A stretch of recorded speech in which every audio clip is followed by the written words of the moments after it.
Louvado seja Deus. Irmã Nelly, irmã Núbia, um abraço, irmão Carlos, Deus abençoe a sua vida, família da irmã Nelly, seus filhos, Deus abençoe a todos, amém? Mateus capítulo de número 13, o versículo é o de número 31, como eu tenho dito, havia dito aos irmãos, seria mais uma semana de parábolas de Jesus. Estamos falando sobre as parábolas de Jesus, que é um ensinamento, um despertamento para cada um de nós. Amém? Parábola de Jesus. Versículo 31, as parábolas do grão de mostarda e do fermento. Louvado seja Deus, do fermento. Nos diz assim o texto em Mateus 13, 31. Amém? Aleluia. Louvado seja Glória Deus. a Deus. Outra parábola lhes propôs, dizendo: o reino dos céus é semelhante a um grão de mostarda que um homem pegando dele, semeou no seu campo, o qual é realmente da menor de todas as sementes. É da menor, não é a menor, é da menor. É a menor de todas as sementes. Mas, crescendo, é a maior das plantas e faz-se uma árvore, de sorte que vêm as aves do céu e se aninham aos seus ramos. Outra parábola lhes disse: o reino dos céus é semelhante ao fermento que uma mulher toma e introduz em 3 medidas de farinha, até que tudo esteja levedado. Tudo isso disse Jesus por parábola. E a multidão, e nada lhes falava sem parábolas, para que se cumprisse o que fora dito pelo profeta, que disse: abrirei em parábola a boca e publicarei coisas ocultas desde a criação do mundo. Amém. Jesus Cristo falando de essa profecia que foi dita, predita por Isaías, que ele pregaria por parábola, que falaria por parábola. Como eu disse já no início dessa pregação, dessa série de mensagens sobre as parábolas de Jesus, um dia os discípulos perguntando para ele: mestre, por que o senhor prega por parábola? Por que o senhor prega por parábola? Ou em código, né? Por que tu falas dessa forma? Jesus deu uma explicação que assusta, quando ele fala que ele pregava por parábola para que muitos. E quando ele fala de muitos, ele vem com aquela classificação de pessoas, no sentido da quantidade, tá? Não classe no sentido de nomes ou de pessoas direcionadas, não. Classe no sentido de quantidade. Toda vez que a Bíblia fala de muitos, que poucos são os que entram no céu, muitos são os que não entram. Muitos são os escolhidos, chamados, mas poucos são os que são escolhidos. Então, sempre a Bíblia vai falar dessa classe de multidão, ou seja, a grande maioria não vai compreender a voz de Deus, a fala de Deus, a maneira de Deus.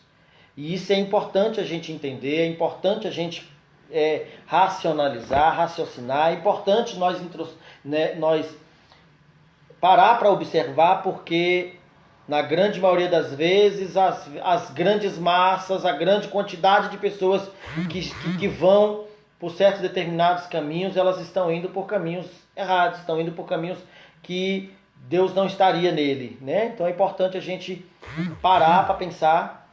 Louvado seja Deus, pois em relação a essa questão da fé, que é o que a Bíblia aqui fala a respeito do grão de mostarda, apesar de que aqui não está falando de fé, mas está falando daquilo que se aplica a um comportamento, né? Que ele fala do grão de mostarda, que é da menor das hortaliças, é da menor das sementes que existe, e ela é uma das que a árvore dessa semente se torna das maiores das árvores, de uma das grandes árvores, né? Ela cresce de uma forma que ela serve de abrigo para para as aves, serve de sombra. Louvado seja Deus. E logo depois vem falando sobre outra parábola, que é a parábola sobre o fermento, que é como uma mulher que pega uma medida de fermento para 3 medidas de farinha. E aí mistura a massa e isso tudo cresce. E aí está falando sobre o comportamento que nós, muitas das vezes, aplicamos na nossa vida. Isso tanto para o lado bom como para o lado ruim. Tanto para o lado bom, ou seja, no sentido de fé, que eu e você, muitas das vezes, aplicamos pouquinha fé, mas é uma fé consistente, que aí em outro versículo a Bíblia fala da semente, da mostarda, falando sobre a semente, que se nós tivermos fé como de um grão de mostarda, nós diríamos aquele monte, sai dali, vai para lá, e ele sim faria, assim aconteceria. Falando a respeito da consistência e não do tamanho. Mas se tivermos fé como de um grão de mostarda, nós diríamos a este monte, sai daqui, vai para ali, e assim aconteceria. Falando da consistência, que não importa o tamanho da sua fé, quando ela é consistente, quando você de verdade acredita em algo, esse algo que você acredita, seja ele para o lado bom ou ruim, é importante se falar, porque aqui a semente está falando disso, essa parábola está falando disso, a respeito de que algo pequeno se torna grande em nossas vidas. Algo pequeno, um medo pequeno se torna um grande inimigo nas nossas vidas. Como eu acabei de ler aqui, minha esposa postou, dizendo que o medo ele se torna limites para as nossas vidas se a gente não vencer. Começa a se tornar barreiras, e ele começa com coisas pequenas, e Satanás sabe o porquê ele tem que colocar medo em você, o porquê que você tem que ficar com medo, e é o que nós estamos vivendo agora. Há pessoas audaciosas que têm muita fé e que provaram que a fé que eles tinham antes é a mesma que tem hoje, e por conta da fé que eles tinham antes e têm hoje, eles continuam de pé, estão fazendo com que pessoas à sua volta também se ergam, estão debaixo da sua sombra. As aves do céu, louvado a Deus, que simbolizam, aleluia, louvado a Deus, coisas boas e também coisas ruins, que a Bíblia quando fala de aves do céu, fala-se demônio, né? Simboliza demônios, mas também quando a Bíblia fala das aves do céu, simboliza juízo, simboliza Deus, simboliza anjo. Então pode simbolizar coisas boas e coisas ruins. Nessa parábola aqui da questão do fermento e da semente, pode-se crescer coisas boas e coisas ruins na minha vida e na sua. Posso dar lugar a coisas ou a mentiras, por exemplo. A mentira ela vem como algo pequeno, mas que isso às vezes você acarreta e leva para a sua vida para muitos anos. E isso às vezes se torna algo muito grande e difícil de se resolver, de se, vamos dizer assim, tratar futuramente, por conta da complexidade ou do estrago que essa mentira, por menor que seja, ela possa chegar na minha vida ou na sua, na vida de quem é que usa isso, né? Que gosta de usar a mentira. Então, quando a Bíblia fala da parábola, da forma de Jesus Cristo falar, e ele ainda vem dizendo no 34, tudo isso disse Jesus por parábola à multidão. E nada lhes falava sem parábola. Nada se falava sem parábola. Por quê? A vida é um mistério que eu e você precisamos decifrar. O meu caminhar é algo que eu preciso, você precisa decifrar. Deus deixou para as pessoas que têm de verdade interesse, que tem, louvado seja Deus, a capacidade e a vontade. Não basta você ter a capacidade, você tem que ter a vontade. A vontade de querer acertar, a vontade de querer fazer as coisas. E para esses que têm vontade, irmãos, diga de passagem, até na medicina, os médicos gostam de tratar pessoas que têm vontade de viver, que têm vontade de sair da situação, do problema. Porque quando eles pegam alguém que já está com vontade de morrer, o tratamento dessa pessoa fica mais prolongado e a recuperação fica mais difícil. Porque, de certa forma, a pessoa está lutando é para morrer e não para viver. O organismo dela acaba não respondendo, porque ela aplicou algo pequeno que é a vontade, ainda que seja algo até invisível, né? A questão da vontade. Ter vontade muitas das vezes diz que o querer não é poder, mas na verdade o querer já é o começo. E quando eu quero já é alguma coisa. Quando eu quero, por isso que o leproso, quando chegou até Jesus, ele disse: mestre, se quiseres, bem pode me curar. E aquele quero de Jesus fez a diferença. Quando Jesus diz eu quero, pronto. ser curado. O homem saiu dali curado porque Jesus queria. Glória Olha a só Deus. o quanto que a vontade determina o nosso caminho, a nossa vida. Louvado seja Deus. Então, Jesus quer, e eu sabendo que Ele quer, e também querendo, eu uno a minha fé, o meu querer com o querer de Deus. Irmãos, a Bíblia fala que tudo que eu pedir, crendo segundo a vontade de Deus, tudo que eu pedir segundo a vontade de Deus, crendo eu recebo. Quando eu tenho certeza de que Deus quer me dar, as coisas acontecem. Diz um livro do pastor Mauro Cerulo falando sobre fé. Ele diz que fé é você ter certeza de que Deus quer. Fé é você ter certeza de que Deus quer colocar na sua mão, de que Deus quer te dar. E muitas das vezes essa certeza nos falta, por vários fatores, por vários motivos. Nós não temos certeza de que Deus quer nos dar, porque muitas das vezes nos julgamos muito falhos, muito pecadores, nos julgamos imerecedores, nos julgamos muitas das vezes distantes de Deus, e muitas das vezes por uma falsa fermentação maligna de achar que Deus está procurando pessoas perfeitas. Ainda bem que não. Deus não procura pessoas perfeitas. Deus procura pessoas disponíveis, que queiram mudança, que estão à procura de mudança, que abram o seu coração para que as mudanças possam acontecer. Deus não procura pessoas prontas. Deus não procura pessoas que já estão com a vida totalmente resolvidas. Não. Logo porque até então Ele já chamou pessoas que não tinham nem, que eram improváveis. Pessoas que não tinham da onde Ele escolher. E Ele escolheu as pessoas. Ele poderia ter, passaram por Jesus, pessoas que poderiam ter toda, vamos dizer assim, desde cobradores de impostos a médicos, até pessoas como Pedro, que era simplesmente um pescador. E Jesus poderia ter pego pessoas mais prováveis, como um médico. Olha, imagina um médico para ser o pastor das ovelhas. Poxa, ele ia curar no físico e no espiritual. Não ia faltar consulta para a igreja, para o povo, né? Jesus pega um pescador desempregado, porque ele era pescador de peixe, e Jesus lhe fez pescador de homens. E agora, lidar com pescaria de homens é bem diferente de lidar com pescaria de peixe. Que pescar peixe, pensa num trem mais fácil. Aleluia, você entende da lua, você entende do rio, você entende do tempo, você entende da isca, você entende do peixe, você entende da vara ou da rede. Tudo isso, quando você estuda, você entende. Ainda que, de certa forma, é muito interessante o que eu vou dizer, as pessoas consigam lidar melhor com coisas, porque as coisas se faz curso e dá para se entender de coisas. É por isso que coisas ficam abaixo de nós, que é feita para nós administrar. Mas quando se trata de pessoas, Deus já me deu a oportunidade, posso chamar até de privilégio, de pastorear psicólogos. E essas psicólogas que eu pastoreei em uma ocasião, essas psicólogas estavam em depressão. Aí eu pergunto, como é isso, Jesus? Se as psicólogas foram feitas para tratar a mente dos outros, estudaram para lidar com pessoas, estão precisando de cura, é assim. Porque lidar com pessoas, só Deus entende as pessoas. Ainda que eu faça faculdade, teve uma delas que ela fez mestrado nos Estados Unidos, fora, para aprender a lidar com a mente humana. Só que ela não sabia lidar com a mente dela. Ela aprendeu a lidar com a mente dos outros, mas com a mente dela não. Por quê? De pessoas quem entende é Deus.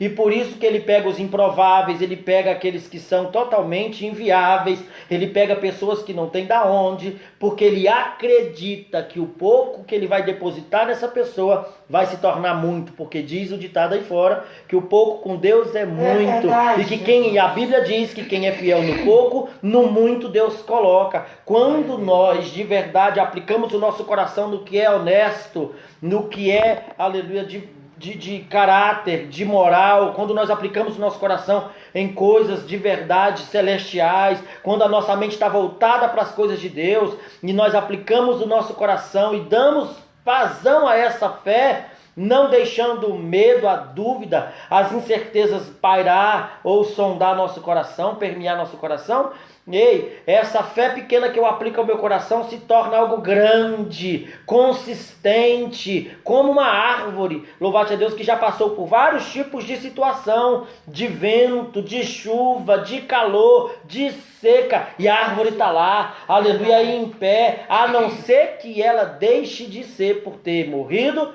e apodrecido. Aí é cuidado que ela pode cair. ou se o vento vier mais pesado do que a árvore é.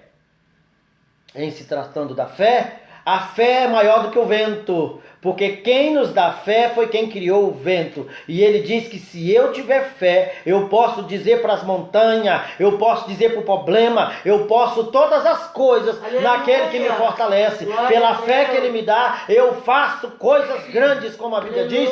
Em Deus nós fazemos proeza. Em Deus nós podemos todas as coisas, porque é ele quem nos fortalece. Aleluia. Agora, se eu não tenho fé, e ao oposto da fé, eu aplico medo, eu aplico, louvado seja Deus, a mentira que se torna um fermento, eu aplico o engano, que é o que tem acontecido hoje no país, né? Pessoas até, isso me entristece muito o coração. Eu conheço muitos homens, inclusive de Deus, homens que têm boa intenção, pessoas que têm caráter, pessoas que eu amo de paixão e que por conta de situação de engano, de fermento maligno, mentira, denúncia, ou até mesmo invenções malignas da falsa mensagem, né, da mídia, as mentiras de Satanás, pessoas que eu tenho assim uma forma de admiração maravilhosa, mas que caíram no engodo da mentira, da falsa notícia,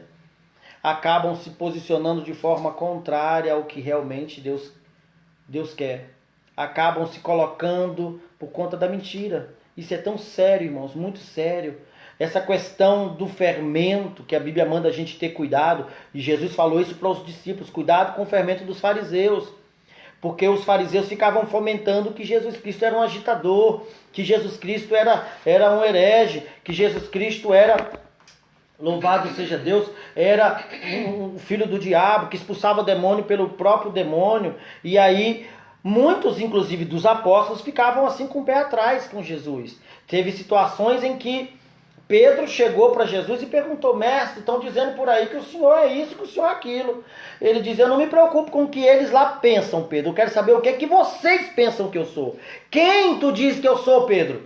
Aí Pedro, naquela hora, veio e disse assim: mestre, para mim tu és o Cristo, Filho do Deus vivo. Oh, coisa linda. E Jesus vem e fala para Pedro: não foi nem carne e nem sangue que te revelou, isso é coisa de Deus, aleluia. Foi o próprio Deus. Por quê? Porque a vida de Jesus era uma incógnita. A vida de Jesus era uma parábola. Ninguém compreendia a vida de Jesus, os passos de Jesus. Ninguém compreendia quem era Jesus. Como que um cara que diz ser filho de Deus nasce numa manjedoura, nasce num coxo de cavalo, tem os pais mais improváveis daquela época, que era José e Maria, um casal que estavam noivos, prometidos para se casar, e agora nasce deles dois um menino que agora se torna o salvador do mundo, um homem pobre, filho de um carpinteiro que não tem onde cair morto, se tornar agora o salvador do mundo. Não, é muito improvável. É muito improvável. E esse fermento começou, e inclusive José teve que lutar contra o fermento, porque falaram tanto para José que isso não podia acontecer, que José intentou, quis largar Maria. Olha, e por conta desse fermento que José ficou ouvindo, ele quis largar a mulher que era prometida por Deus para ter Jesus, o filho. Olha o erro que José ia cometer. Por esta razão, o anjo, Deus enviou um anjo para poder despertar José. Ei, José, não deixes Maria, não temas receber Maria como tua esposa, porque o que está sendo gerado nela é o Espírito Santo. E naquela hora José abriu os olhos e ficou com Maria, porque senão ele teria largado pelo fermento que tinha os fariseus e o povo daquela época colocado em coração dele. Não somente isso, Maria, né, que estava ali para ser mãe de Jesus, dá a luz ao menino que ela viu sair de dentro dela, dá a luz a Jesus que ela viu ser gerada dentro dela, e ela ter que conciliar. Pensa no tanto que na mente de Maria, o que o inimigo não jogou de sugestão para aquela mulher que era ao mesmo tempo mãe e serva do próprio filho, repreendido. Que luta que aquela mulher não passou, mas ela foi firme na sua fé, e começou, ainda que atropelando muitas das vezes, né, dando lugar a muitas coisas que ela passava, louvado seja Deus, ela tenta conduzir Jesus e não deixa que ele a conduza. Olha o perigo.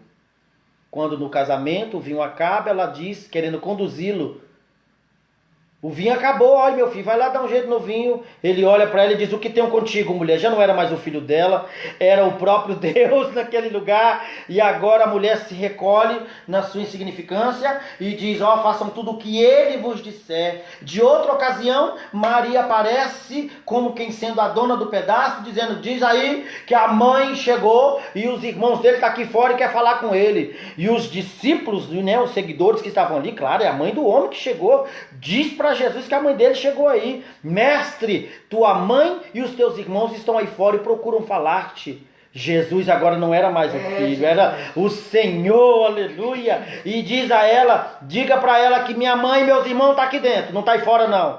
Porque minha mãe e meus irmãos são todos aqueles que fazem a vontade do meu Pai que está no céu. Glória a Deus.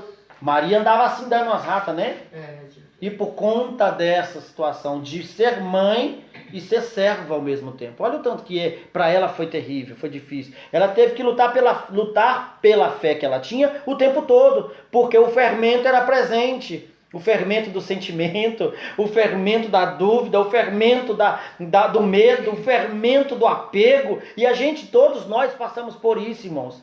Todos nós, ou a gente planta a semente da fé para se tornar algo sólido em nós, ou a gente fica com fermento que vai fazer com que a nossa vida a qualquer hora esmoreça, porque o medo vai ser gerado, vai germinar, vai daqui a pouco fazer um negócio se tornar grandioso dentro de você e ninguém vai conseguir parar. Jesus.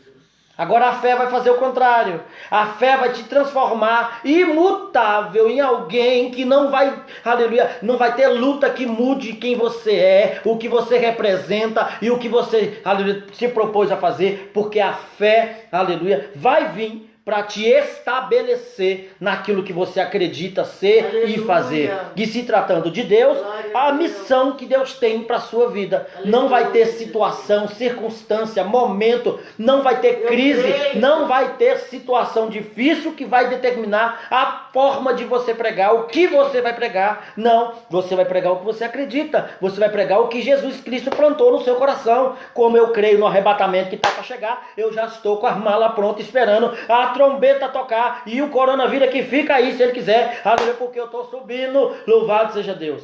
Aleluia. É o que eu creio. Pode vir a crise, pode vir o que for, aleluia, a nossa fé tem que estar inabalável, tem que estar, louvado seja Deus, firme, firmada, plantada, para que se torne essa sólida fé, aleluia, essa árvore. Louvado seja Deus, que a Bíblia diz que nós somos árvores plantadas do Senhor, amém? O jardim do nosso Deus. Eu creio, Jesus.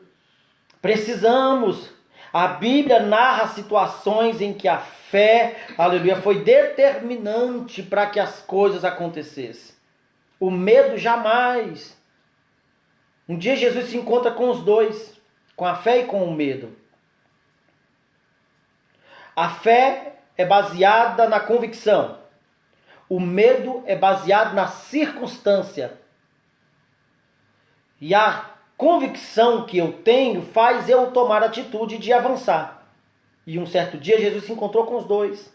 Jesus deixa para testar os discípulos quando chega meia-noite. Meia-noite é um horário terrível, perigoso, que a Bíblia diz que tem até a seta que voa meia-noite, né? Que rola na madrugada aí. Aí vem Jesus e deixa para vir andando por cima das águas meia-noite, mas também ele botou para assustar, né? E ele permite as coisas ficarem feias mesmo para a gente ficar com medo. Vem Jesus andando em cima da água, e vem de meia-noite, e os discípulos tudo no meio da água, naquela escuridão. Para quem já andou no barco de noite sabe o que eu estou dizendo. Você olha pensando que tem tubarão, que tem sucuri, que tem tudo. Lá vem Jesus todo de branco em cima da água. Os discípulos começaram a dizer, é um fantasma. A circunstância trouxe o medo já gritou para fora, é um fantasma. Só que naquele barco existia alguém que tinha uma semente de fé. E aí os discípulos, é um fantasma, Jesus, não temas, sou eu. Aí Jesus, o Pedro, que tinha uma pequena sementezinha de fé, vem e diz assim, se és tu mesmo, Senhor, manda eu ir ter contigo. Oh, coisa linda. E aí Jesus diz, pode vir, menino. Pode vir, Pedro, levanta do barco e vai. Que caba crente, rapaz. Ele levantou e começou a pisar na água. Começou a avançar em direção a Jesus. Por quê? A fé dele lhe permitiu andar por sobre as águas. Rapaz, se fosse eu saia logo na carreira. Já andei mesmo. Deixa eu ir correndo. Mas, olha como aí o medo também estava junto. A Bíblia fala que veio agora um vento e as ondas começaram a se levantar. Pedro começou a se levantar pelas ondas e o vento. O vento trouxe, né, a circunstância de medo. A circunstância do vento trouxe o medo que era presente na vida do Pedro. E Pedro, por conta do seu medo e da circunstância, começou a afundar. E disse, mestre, vou perecer. Pensa até que nem sabia nadar. Ele estava andando agora em cima da água e agora está com medo? Que mistério é esse? É porque o medo e a fé estavam juntas nessa situação. E é o que eu e você não podemos ficar, irmãos. Deus não gosta de crente que fica duvidando, não. Que é semelhante às ondas do mar. A Bíblia diz que quem duvida é semelhante às ondas do mar, que um dia está lá em cima, outro dia está lá embaixo. Não, que nós sejamos constantes, sempre abundantes na graça do Senhor, na fé que Deus nos deu. Deixa essa semente de fé germinar no teu coração. Quem tem o controle da terra é Deus, não é o homem. E Deus logo, logo vai provar para mim e para você que quem tem o controle de todas as coisas é Ele. Deus nunca entregou o controle das coisas na mão do homem, nunca. Está na mão dele. E se Deus quiser que nós fica mais um mês de quarentena, quem manda é Deus. Que se Deus não quiser também, não tem homem que manda. Deus bota logo um farnizinho nesse povo aí, bota todo mundo para fora. Eu quero ver quem segura. Não segura. Não tem vírus, não tem nada que prende. O povo só está aqui. Sabe por que o povo tá dentro de casa? Não é porque o povo aqui gosta de obedecer decreto de governador. Mentira. Tudo com medo. É só porque tem medo. Porque se o povo perder o medo do bicho, sai com um pedaço de pau. Sai todo mundo para a rua e vai trabalhar. Porque o medo é que faz as pessoas ficarem presas dentro de casa. O que faz as pessoas ficarem presas é o medo do que é invisível, do que elas não têm controle, do que é novidade, né? Nós não sabemos onde é que o bicho está. É a praga que está na escuridão, a gente não sabe cadê, aonde é que faz. Mas se não tem medo, vai para a rua, faz caminhada, vai para lá, aproveita para poder andar, que a rua está todinha livre. Olha que coisa linda. Você sai e vive o mundo. Não tem medo de nada, porque você tem fé. E a minha fé é essa. Não é que eu fico subestimando, dizendo que o vírus não existe. Não, pode até existir, eu acredito que exista sim. Se Deus quiser que eu morra de vírus, tchau.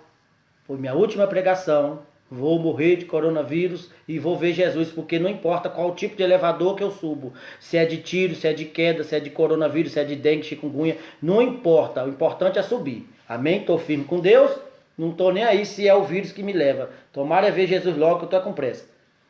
Agora, se Deus não quer que eu morra, posso pegar todo tipo de doença, como já peguei câncer, pode pegar cirrose, como eu já peguei, pode pegar todo e qualquer tipo de doença. Não tem nada que vale matar, porque quem faz determinar a vida do homem é Deus. Quando Jesus ele foi no inferno, ele tomou a chave da morte, aleluia, e do inferno. Quem tem o controle da minha vida e da sua é Deus. Até de quem não serve a Deus, quem tem o controle da vida delas é Deus. Aleluia. Amém.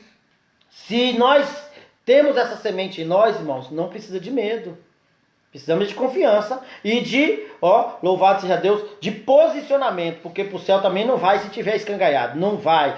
Tem que estar firme e limpinho, passadinho, sem nenhuma mancha, sem nenhuma mácula, sem nenhuma ruga. Tem que estar chiqueza para subir e subir direto, subir logo, aleluia, numa vez só. E não tem negócio de paradinha para purgatório não, que esse negócio de purgatório é mentira do cão. Não existe purgatório, o purgatório é aqui, que a gente fica vendo a cara do Satanás aí na televisão todo dia.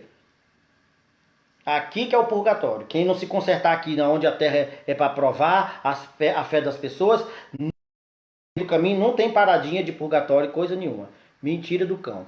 Ou sobe direto de uma vez só, fechou o olho aqui, o último dia seu aqui é o primeiro dia seu no céu, é o que eu creio. Também para aqueles que morrer sem Jesus, que o corona quiser levar e Deus permitiu, porque chegou a vez, Deus gritou a senha, é o seu dia. Se não tiver firme com Deus, preocupa não, o elevador desce, que é uma beleza. Ele vai descer e a pessoa vai chegar lá e vai ver, né, o caldeirão do Hulk e o bicho lá para poder receber quem não tiver com Deus. É o que a Bíblia ensina e pronto, acabou. Não creu, vai ler. O que você vai aprender? Tá lá. É o que eu creio. E essa minha convicção, essa forma de eu falar aqui, está tudo, louvado seja Deus, tudo escrito na sua palavra. Por isso Jesus, quando fala, irmãos, a respeito das parábolas, a forma de se falar, ele está falando para pessoas curiosas. O céu é para gente curioso, irmão. A salvação é para pessoas que têm estima pela sua vida. E não só pela vida, mas pela vida eterna. A pessoa já está aqui nessa terra igual um zumbi, querendo morrer toda hora. Quero morrer, quero morrer, quero morrer. Você acha que o céu é para quem quer morrer, irmão? Acha mesmo que o céu é para quem está aqui dando trabalho para os outros, gastando dinheiro com depressão, gastando dinheiro com médico, com não sei o quê, e dando trabalho, toda hora se cortando, aí morre, pronto, vai para o céu. Não vai, porque o céu é para gente curioso, é para gente que ama a vida, é para pessoas que estudam sobre a sua própria vida, que querem saber, aleluia, a respeito de Deus, a respeito das pessoas, a respeito da vida, pessoas que lutam para disseminar as coisas boas, que estão aí para fazer a vida das pessoas melhores. É para esses o céu. Amém? Por isso que Jesus pregou por parábola, porque parábola, ainda que muitos não acreditem, parábola é a forma mais simples de se explicar uma coisa. É o que os professores, quem é professor que está me escutando aí, pode confirmar isso. É a forma mais fácil de um professor, didaticamente, ensinar uma matéria. Quando o professor está tentando ensinar raiz quadrada, tentando ensinar aí sobre a fórmula de pi, a fórmula de Bhaskara, todas as coisas que eu nem sabia que existia, as fórmulas, né, interseção, oração, essas coisas que tem na matemática, o professor vai lá e começa a contar as histórias. Joãozinho tinha 3 laranjas. Aí Joãozinho foi na rua e trocou 3 laranjas por 5 maçãs. E vai indo, a professora vai explicando e o meninozinho vai olhando aquelas parábolas e daqui a pouco ele diz, sim, professor, entendi a matemática. É isso que Jesus fazia. Agora, quando as pessoas gostam de complicar as coisas, para quem quer entender, compreender as coisas, fica a dica, tá? Porque o momento que a gente está vivendo pede isso. Uma pessoa que quer entender o que está acontecendo no mundo, que quer entender o que está acontecendo no Brasil, que quer entender o que um pastor está tentando ensinar, para quem é o pastor que gosta de ensinar a palavra. Quem quer entender, ele vai para a aula e diz assim, sim, professor, me explica mais, estou gostando da aula. Para quem não quer entender, cria confusão. Acho que não é assim não! E começa a querer dar aula ao invés de querer aprender. Isso se torna familiar para você? Muitas vezes eu quis dar aula na igreja, em escola dominical, em estudo bíblico, e pessoas que costumavam até nem ir para a escola bíblica, não costumavam nem ir para o estudo bíblico, quando ia, vinha com perguntas capciosas, perguntas que não tinham nada a ver, não eram pertinentes ao assunto, vinha para distorcer a atitude, ao estudo, para que as pessoas que estavam ali querendo aprender, perdessem a aula, o raciocínio. É o que mais acontece, louvado seja Deus, no geral. O que está acontecendo no mundo é isso. Para quem quer entender o que está acontecendo no mundo, irmãos, lê a Bíblia.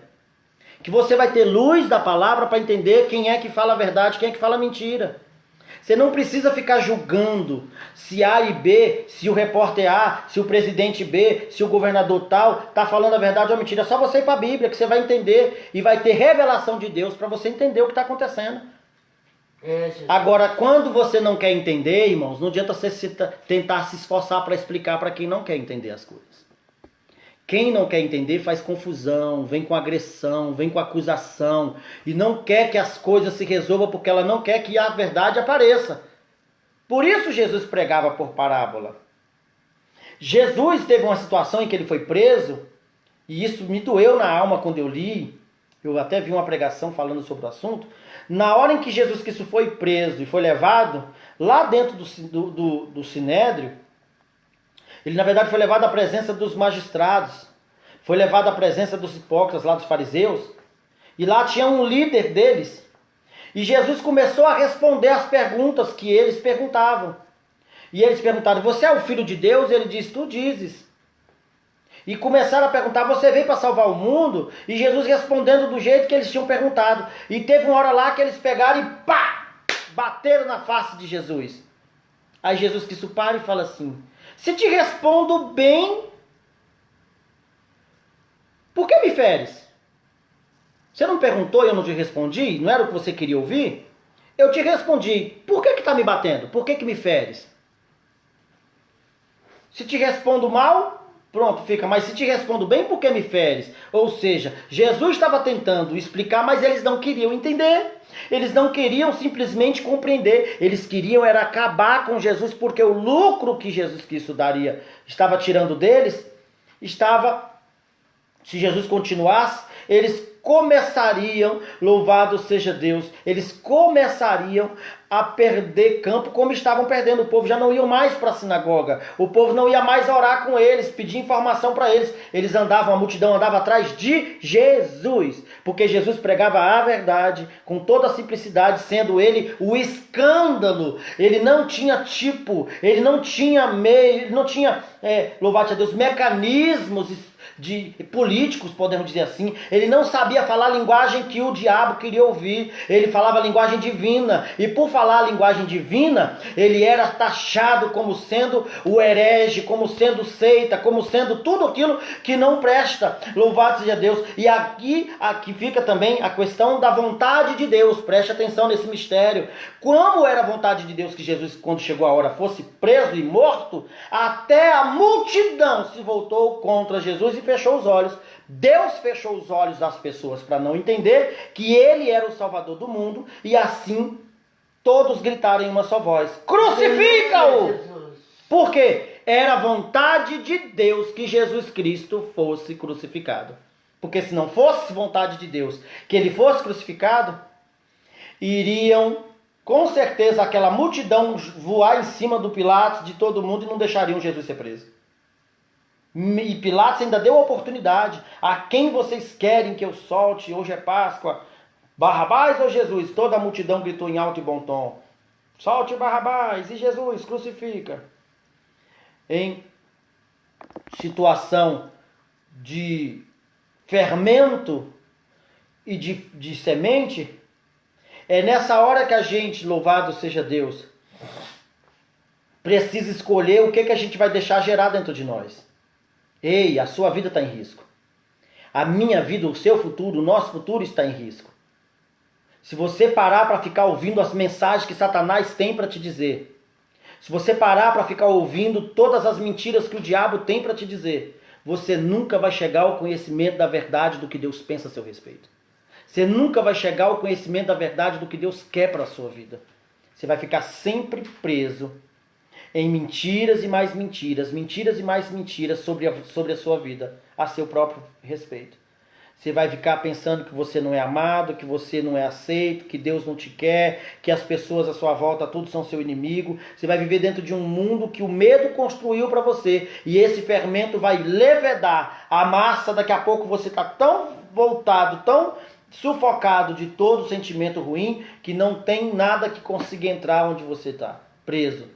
Mas se você deixar a fé, aleluia, germinar o seu coração, se você deixar a graça de Deus, a presença de Deus, fazer efeito na sua vida pela sua palavra, essa fé vai se transformar em algo sólido, em algo forte, em algo provado por Deus, aleluia. Não vai ter quem abale aquilo que você é e o que você representa. Eu creio, Jesus. É isso que Deus quer gerar em mim e quer gerar em você. Aleluia. Deus quer gerar na minha vida e na sua um comportamento de imutabilidade, que você não vai mudar simplesmente pelo que dizem, pelo que pensam. Você é aquilo que você acredita ser, aquilo que Deus diz que você é isso que será. Amém? Aquilo que Deus diz a seu respeito, aquilo que a Bíblia afirma que nós somos, é isso que nós somos, e ponto final. Aleluia, somos amados. Ainda que pessoas aí estejam dizendo que somos o povo mais odiado, mais perturbador da face da terra. Até acredito que nós seja mesmo. Que nós perturba mesmo. Nós prega mesmo, nós canta mesmo. E quem não gosta que se muda. Nós somos esse povo que é para incomodar a terra, diz a Bíblia. Incomodar os moradores da terra, é nós. Amém? Aleluia. Até acredito mesmo. E eles dizem que tem que exterminar, tem que acabar com esse povo na face da terra. Acaba não, só acaba se Deus quiser. O dia que Deus falar, vambora, acaba, mata todo mundo que eu quero, todo mundo aqui em cima. Aí mata. Caso contrário, ninguém tem poder de exterminar o povo que Deus levantou na face da terra. Primeiro, que a terra tem um dono e esse dono se chama Deus. Segundo, nós somos o sustento dessa terra, que essa terra está de pé, essa terra só está viva, esse povo ainda tem chance, porque a igreja do Senhor Jesus está na terra para pregar, está na terra para dizer, nós somos a luz e o sal. Aleluia, desse planeta. Amém. Glória a Esse Deus. mundo ainda Deus não derrubou ele, não acabou com ele, porque a igreja amada, o povo amado de Deus ainda está aqui. Compartilhe esse vídeo. Faça com que pessoas que estão agora na sombra da morte, da dúvida, do medo, possam chegar ao conhecimento de que Deus as ama, de que Deus tem para a vida delas o que é melhor. E que elas possam abrir os seus olhos para compreender as verdades do Evangelho, a verdade da palavra de Deus. Glória Deus a é quem pode mudar a nossa aleluia, sorte. Jesus. E é na mão dele que eu entreguei a minha vida e tenho certeza que você também entregou a sua. Jesus. Deus tem o controle de todas as coisas na mão, não perdeu e não vai perder. Em nome de Amém? Jesus. O controle de coisa alguma nessa terra.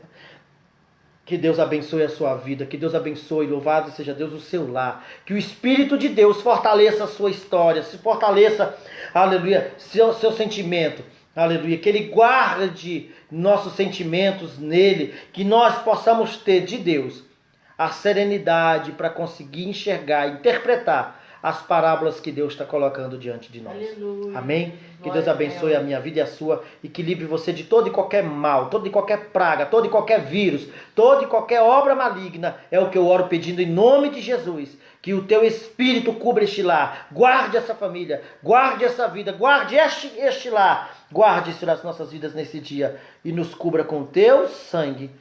Em nome de Jesus. Em nome de Jesus. Deus abençoe a vida dos irmãos aí. Amém? Amém. Amanhã eu creio que tem mais. Amém. Deus abençoe os irmãos.